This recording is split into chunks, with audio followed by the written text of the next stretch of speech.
filho do presidente da República, o ministro André Mendonça, quer apurar aquela troca do delegado da Polícia Federal, que comandava as investigações sobre a fraude do INSS, em que Lulinha, filho do presidente, é citado.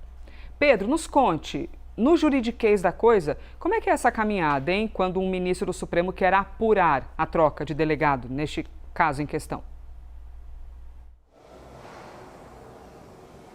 Elisa, mais uma vez, bom dia para quem está com a gente. Olha, o ministro André Mendonça, pelo que apurou a CNN, ele deve determinar a abertura de algum tipo de procedimento para averiguar em que condições essa troca se deu, essa troca no comando das investigações conduzidas pela Polícia Federal.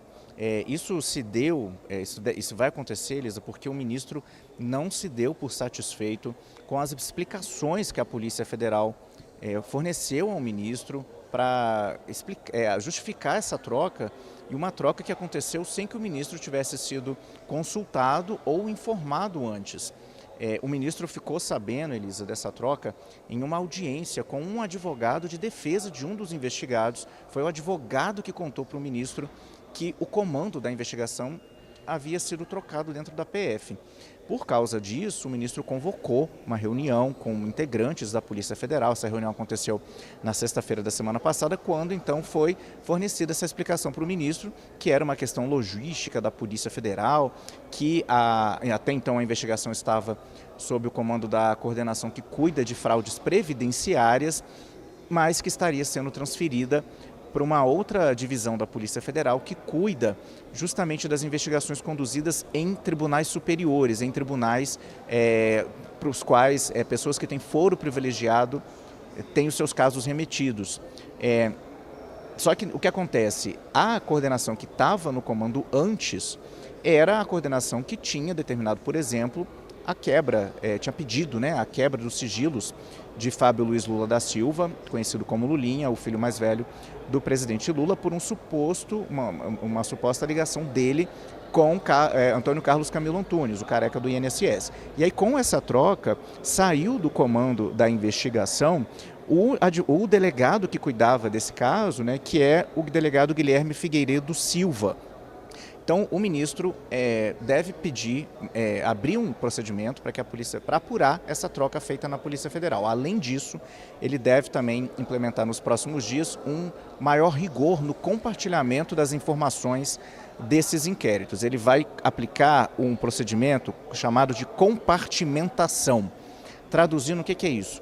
Os agentes que estão participando da investigação, eles passam a ter acesso apenas a área em que eles estão atuando. Por exemplo, se um agente está investigando ali as relações entre duas pessoas a partir de quebras de sigilo telefônico, ele não tem acesso a outras trocas de mensagens ou a outras ligações de outras pessoas.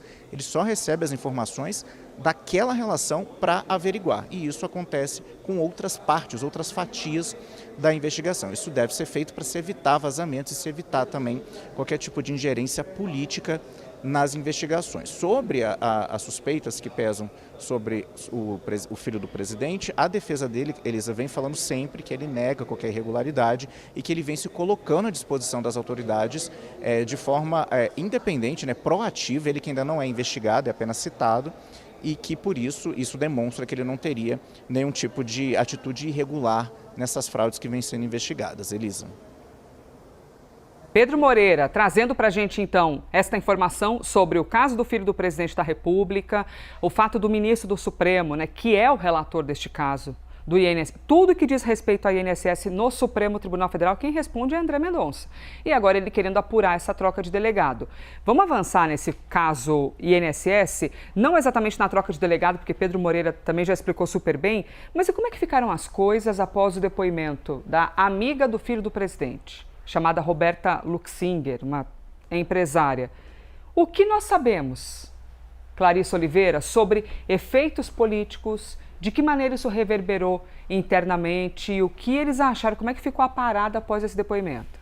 Pois é, Elisa, a gente disse ontem, né, aqui que esse depoimento de Roberta Luxinger era visto ali como uma peça-chave para definir para onde iriam as investigações da Polícia Federal a respeito dos desvios do INSS. Se tinham potencial de avançar, aprofundar a suspeita que versava ali sobre o filho do presidente Lula, ou se a tendência ali era por um esvaziamento, a depender do que ela dissesse a respeito de pagamentos, vínculo financeiro entre Lulinha e o careca do INSS, se existia alguma relação que envolvesse dinheiro, ou se houve apenas sondagens para eventuais negócios no mercado de cannabis medicinal, como argumentou o próprio Lulinha por meio da sua defesa ao longo dos últimos meses.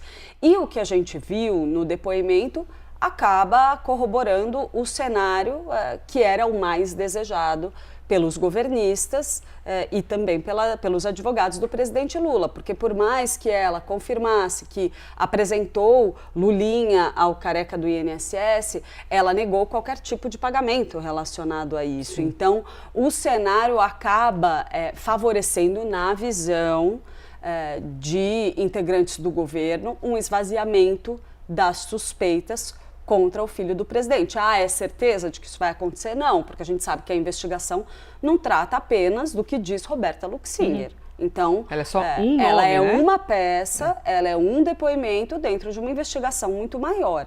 Mas, pelo menos no que se refere a esse depoimento especificamente, o resultado foi visto como positivo. Afinal de contas, tem aí esse termo esvaziar é usado com recorrência entre aliados ali do presidente Lula para se referir a esse caso.